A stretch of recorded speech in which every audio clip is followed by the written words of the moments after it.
Asei, Acts chapter 17.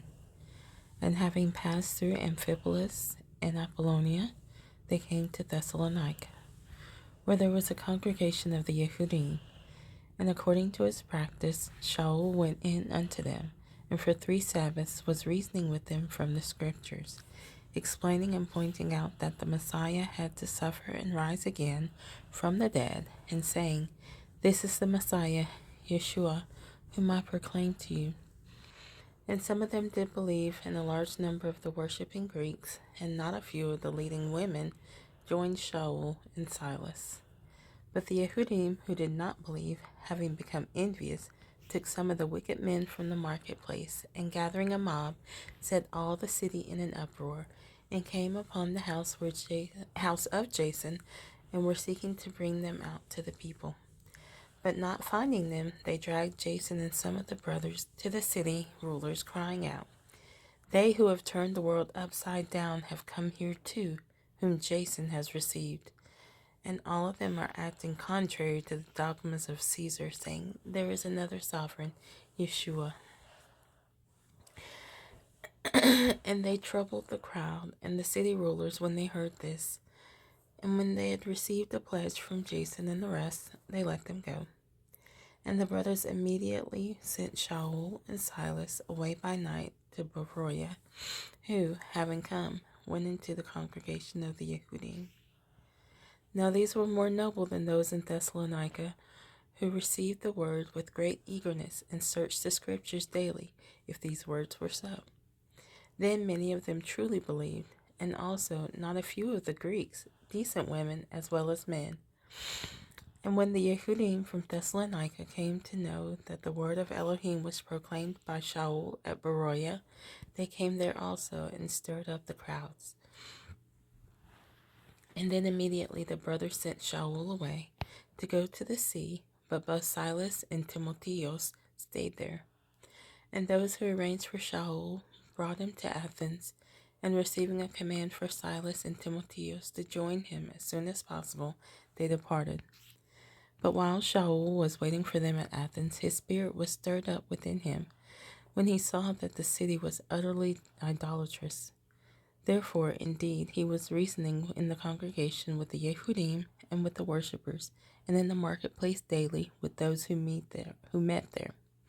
And some of the Epicurean and Stoic philosophers encountered him. And some were saying, What does this babbler wish to say? Others said, He seems to be a proclaimer of strange mighty ones, because to them he brought the good news, Yeshua and the resurrection.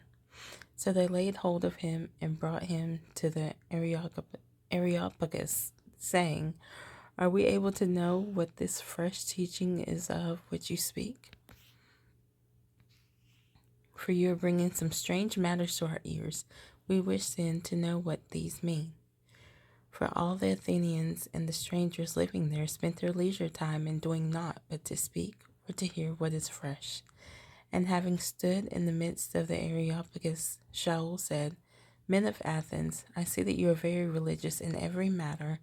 For passing through and observing the objects of your worship, I even found a slaughter place with this inscription, To the unknown mighty one.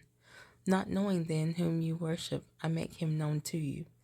Yah, who made the world and all that is in it, this one being master of heaven and earth, does not dwell in dwellings made with hands, nor is he served with men's hands as if needing any, himself giving to all life and breath and all else.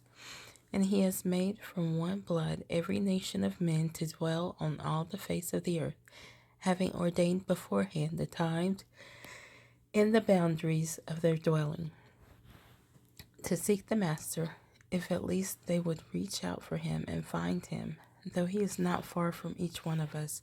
For in him we live and move and are, as also some of your own poets have said, for we are also his offspring. Now then, since we are the offspring of Elohim, we should not think that the Elohim is like gold or silver or stone, an image made by the skill and thought of man.